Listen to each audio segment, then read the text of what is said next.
ہماری تاریخ میں بہت بڑا اور خوبصورت نام عبداللہ بن زید کا ہے۔ آپ نے ساری زندگی نکاح نہیں کیا، جوانی گزر گئی، بڑھاپا آیا۔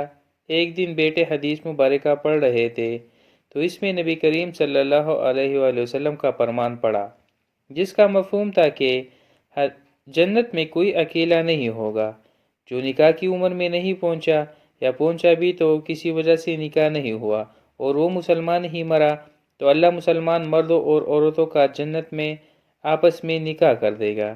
جب یہ حدیث پاک پڑھی تو دل میں خیال آیا کہ یہاں تو نکاح نہیں کیا ہے تو جنت میں ہونا ہی ہونا ہے، تو جنت میں میری بیوی کون ہوگی؟ دعا کی کہ یا اللہ مجھے دکھا تو صحیح، جنت میں میری بیوی کون ہوگی؟ پہلی رات دعا قبول نہیں ہوئی، دوسری رات دعا قبول نہیں ہوئی، تیسری رات دعا قبول ہو گئی۔ خواب میں کیا دیکھتے ہیں؟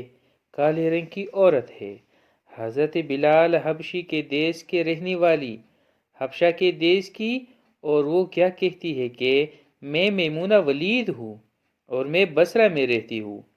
پتہ مل گیا۔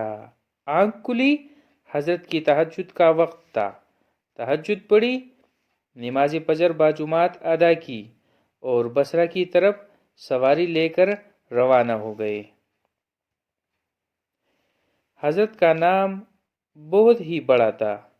جب حضرت بصرہ پہنچے تو اس کو بٹھا کر پوچھا، حضرت بتائے بغیر کیسے آنا ہوا؟ خیر تو ہے؟ آپ نے پوچھا، یار یہ تو بتاؤ یہاں کوئی میمونہ ولید رہتی ہے؟ لوگوں نے حیران ہو کر پوچھا، حضرت آپ اتنی دور سے چل کر میمونہ ولید سے ملنے آئے ہیں؟ آپ نے فرمایا، کیوں بھائی، میں ان سے نہیں مل سکتا؟ لوگوں نے کہا، نہیں حضور، وہ تو دیوانی ہے، لوگ اسے پتھر مارتے ہیں۔ حضور نے پوچھا، کیوں مارتے ہیں؟ حضور کام ہی ایسے کرتی ہے، کوئی رو رہا ہو تو اسے دیکھ کر ہنسنے لگتی ہے اور وہ اجرت لے کر لوگوں کی بکریاں چراتی ہے۔ حضور نے کہا، تو وہ اب کہاں ہے؟ لوگوں نے فرمایا، اور لوگوں نے اس کو کہا کہ وہ تو بکریاں چرانے جنگل گئی ہے، آپ آرام فرمائے، عصر کے بعد آ جائے گی، آپ مل لیجئے گا۔ حضرت نے فرمایا، عمر عصر کس نے دیکھی ہے اور کس سمت گئی ہے وہ؟ لوگوں نے کہا، حضور جنگل نہ جائے، بہت خوفناک جنگل ہے۔ آپ نے فرمایا، بتاؤ کس طرف گئی ہے؟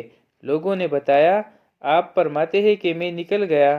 آپ فرماتے ہیں کہ جب جنگل گیا، واقعی خوفناک جنگل تھا، جنگلی جانوروں کی بھرمار تھی، قدم قدم پر کوئی نہ کوئی چیز کھڑی تھی۔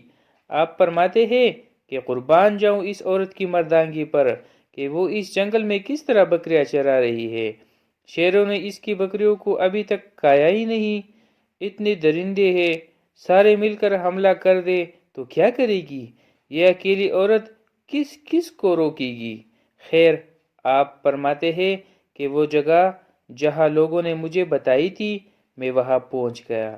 جب میں وہاں پہنچا تو منظر دیکھ کر حیران رہ گیا، حیران کر دینے والی منظر تھے۔ پہلے یہ کہ میمونہ ولید بکریاں نہیں چرا رہی تھی، بلکہ اس جنگل میں جائے نماز بچھا کر نوافل پڑھ رہی تھی، اور بکریاں چرانا تو بہانہ تھا، یہ تو بہانہ تھا کنارہ کشی کا۔ لوگ یہی سمجھتے تھے میمونہ سارا دن بکریاں چراتی ہے، لیکن میمونہ بکریاں نہیں چرا رہی تھی۔ دوسرا کیا دیکھا کہ میمونہ تو نماز پڑھ رہی ہے، پھر بکریاں کون چرا رہا ہے؟ بکریاں شیر چرا رہے تھے، وہ شیر جو بکریاں دیکھ کر کھا جاتے ہیں۔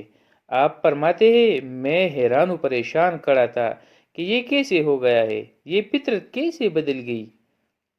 لوگ کہتے ہیں فطرت نہیں بدلتی، یہ شیروں اور بکریوں میں یاری کیسے ہو گئی؟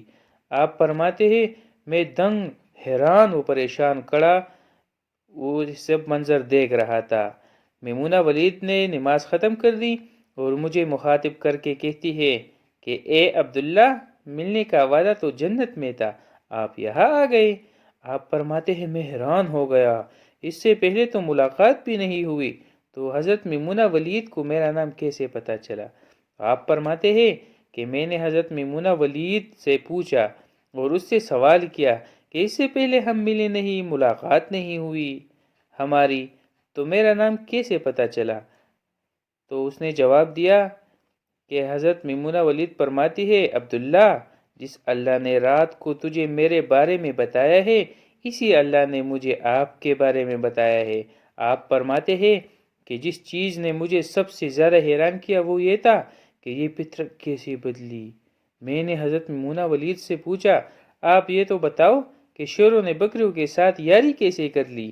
یہ تو غذا ہے ان کی، اگر شیر بکریوں کے ساتھ یاری لگائے گا تو کھائے گا کیا؟ یہ کیسے معاملہ ہو گیا ہے؟ تو حضرت میمونہ ولید فرماتی ہے، جب میں نے رب سے صلح کر لی ہے تو اس دن سے ان شیروں نے بھی میری بکریوں کے ساتھ صلح کر لی ہے۔